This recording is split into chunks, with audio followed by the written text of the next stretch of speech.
17 Ιανουαρίου 1848. Πεθαίνει ο Πετρόμπεης Μαυρομιχάλης.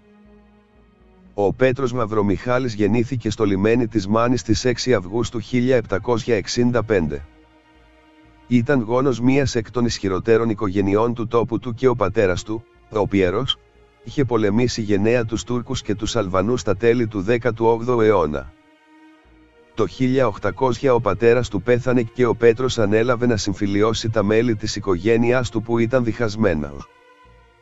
Τα επόμενα χρόνια η Οθωμανική διοίκηση εξαπέλυσε διωγμό εναντίον των κλεφτών, οπότε ο Μαυρομιχάλης μαζί με τον Κολοκοτρώνη διέσωσαν πολλούς διωκόμενους στέλνοντάς τους τα γαλλοκρατούμενα επτάνησαν. Από τότε οι δύο παραπάνω άνδρες θεώρησαν ότι η Γαλλία του Μεγάλου Ναπολέοντα θα μπορούσε να καταστεί η μεγάλη ευρωπαϊκή δύναμη που ίσως θα βοηθούσε τους Πελοποννήσιους να απαλλαχθούν από την Οθωμανική κυριαρχία. Ταυτόχρονα ο Μαυρομιχάλης κατάφερε να μονιάσει τις ισχυρές οικογένειες της Μάνης που έριζαν για δεκαετίες. Έτσι αναδείχθηκε ως το πρόσωπο που οι Μανιάτες θα μπορούσαν να εμπιστευτούν και να τους διοικεί. Η ισχυρή του προσωπικότητα και οι ηγετικές του ικανότητες έγιναν αντιληπτές και από την Οθωμανική διοίκηση, η οποία τον διόρισε μπέι, δηλαδή άρχοντα της Μάνης το 1814. Έκτοτε και λόγω του αξιώματος του ο Πέτρος Μαυρομιχάλης θα έμενε στην ιστορία ως Πετρόμπεης. Η κύρια αποστολή του ήταν να επιβάλει την κατάπαυση του πυρός μεταξύ των μανιάτικων φατριών και να καταστήλει την πειρατεία. 4 χρόνια αργότερα μοιήθηκε στη φιλική εταιρεία, δωρίζοντας ένα μεγάλο χρηματικό ποσό για τον αγώνα και αναλαμβάνοντας να εξοπλίσει 20.000 άνδρες. Από τον Ιανουάριο του 1821 άρχισε να προετοιμάζει εντατικά την επανάσταση στον Μοριά. Στις 17 Μαρτίου 1821 επιτέθηκε με 2.000 άνδρες στην Καλαμάτα, την οποία απελευθέρωσε 6 ημέρες αργότερα. Την ίδια ημέρα συγκρότησε τη Μεσσηνιακή Γερουσία, της οποίας τέθηκε επικεφαλής, ενώ έστειλε διακηρύξεις στις ευρωπαϊκές αυλές και στην αμερικανική κυβέρνηση παρουσιάζοντας τους λόγους που οδήγησαν τους Έλληνες στην Επανάσταση. 2 μήνες αργότερα, συμμετέχοντας στη συνέλευση των οπλαρχηγών που έλαβε χώρα στη Μονή Καλτεζών, εκλέχτηκε πρόεδρος της Πελοποννησιακής Γερουσίας. Τότε προσπάθησε να συμφιλιώσει τις αντιμαχόμενες πλευρές των αγωνιστών, όπως παλαιότερα είχε πράξει με τα μέλη της οικογένειάς του και τους συντοπίτες του. Ωστόσο πολλοί τον κατηγόρησαν για ιδιοτέλεια και προδοσία. Τα επόμενα χρόνια συμμετείχε σε όλες τις σπουδαίες στρατιωτικές στιγμές του αγώνα, όπως την άλωση της Τριπολιτσάς, στην εκδίωξη του Δράμαλη, στην ενίσχυση του Μεσολογγίου, στην αντιμετώπιση της στρατιάς του Ιμπραήμ και άλλα. Παρομοίως και η πολιτική του δράση ήταν έντονη. Στην πρώτη Εθνοσυνέλευση της Επιδαύρου εξελέγει αντιπρόεδρος του Βουλευτικού Σώματος, στη δεύτερη Εθνοσυνέλευση του Αύγουστο 1823 εκλέχθηκε πρόεδρος, επίσης εκλέχθηκε πρόεδρος του Βουλευτικού και του Εκτελεστικού Σώματος της ίδιας περίοδου.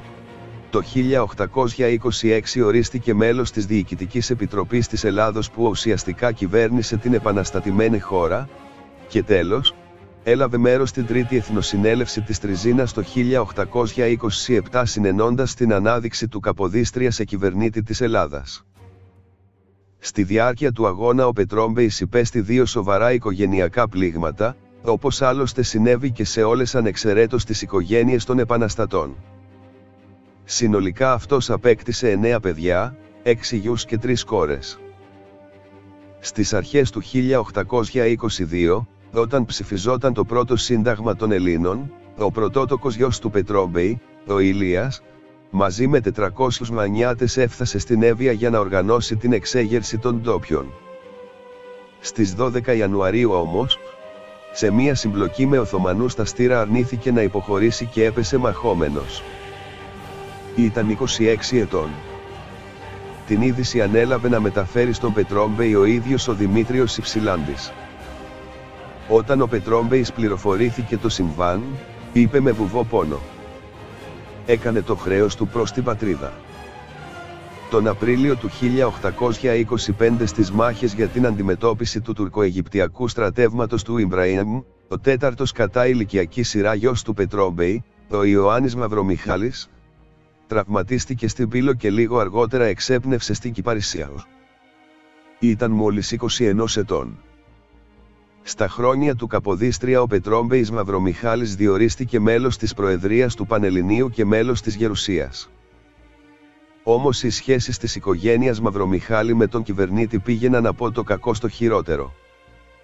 Οι Μαυρομιχαλαίοι αρνούνταν να αποδεχτούν ότι θα έχαναν ένα μέρος της εξουσίας τους, αφού ο Καποδίστριας προσπαθούσε να δημιουργήσει ένα κράτος σύμφωνα με τα δυτικά πρότυπα, όπου το αρχοντολογιό και οι οπλαρχηγοί δεν θα είχαν πρωτεύοντα ρόλο στη διακυβέρνηση.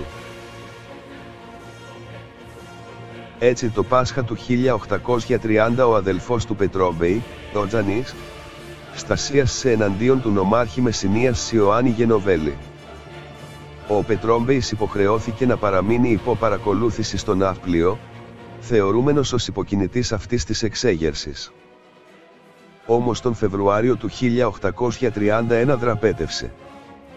Λίγο αργότερα συνελήφθη από τον Κανάρη, ο οποίος τον οδήγησε στις φυλακές της Ακροναυπλιάς κατηγορούμενος για προδοσία. Τότε ο Ρώσος ναύαρχος Ρίκορντ προσπάθησε να φέρει σε επαφή τους δύο άνδρες για να εξομαλυνθεί η κατάσταση.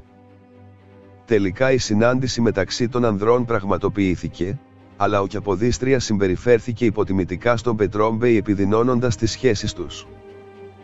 7 μήνες αργότερα ο Καποδίστριας δολοφονήθηκε. Δολοφόνοι ήταν ο τρίτος κατά σειρά γιος του Πετρόμπεη Μαυρομιχάλη, ο Γεώργιος, και ο αδελφός του Πετρόμπεη, Κωνσταντίνος. Ο Γεώργιος ήταν εκείνος που κάρφωσε ένα μαχαίρι στην καρδιά του κυβερνήτη και ο Κωνσταντίνος αυτός που πυροβόλησε τον Καποδίστρια πίσω από το κεφάλι. Ο Κωνσταντίνος σκοτώθηκε την ίδια μέρα από στρατιώτες και το σώμα του διαμελίστηκε από το πλήθος και ρίχθηκε στη θάλασσα. Ο Γεώργιος συνελήφθη και καταδικάστηκε σε θάνατο. Εκτελέστηκε 12 ημέρες μετά από τη δολοφονία του Καποδίστρια στην Ακροναυπλιά. Ήταν 31 ετών. Ο Πετρόμπεης παρακολούθησε την εκτέλεση του γιου του από το παράθυρο του κελιού του.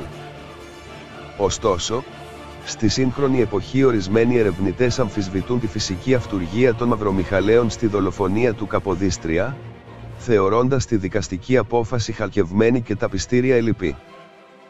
Έναν χρόνο αργότερα ο αδελφός του Ιωάννη Καποδίστρια και διάδοχός του στην εξουσία της χώρας, ο Αυγουστίνος Καποδίστριας, διέταξε την αποφυλάκηση του Πετρόμπεη. Τότε για μία ακόμα φορά αυτός ανέλαβε τον ρόλο του διαμεσολαβητή για να εξομαλύνει τις σχέσεις των Καποδιστριακών με τους συνταγματικούς, προσπαθώντας να αποτρέψει την εμφύλια σύραξη. Στην πρώτη οθωνική περίοδο, μεταξύ των ετών 1835 και 1843, διορίστηκε αντιπρόεδρος του Συμβουλίου της Επικρατείας, ενώ στην πρώτη Εθνική Συνέλευση κατά τα έτη 1843 και 1844 ορίστηκε πληρεξούσιος Σιτήλου. Επίσης τιμήθηκε με τον βαθμό του αντιστράτηγου και στην οικογένεια Μαυρομιχάλη δωρίστηκε από το ελληνικό δημόσιο ένα κτήμα στο Δαφνί Λακωνίας ως ευγνωμοσύνη του έθνους. Σαν σήμερα πριν από 176 χρόνια, στις 17 Ιανουαρίου 1848 ο Πετρόμπεης Μαυρομιχάλης πέθανε σε ηλικία 83 ετών. Η κηδεία του έγινε με τιμές εν ενεργεία αντιστράτηγου, που επικίδιους λόγους εκφώνησαν ο Σπυρίδων Τρικούπης και ο Παναγιώτης Σούτσος.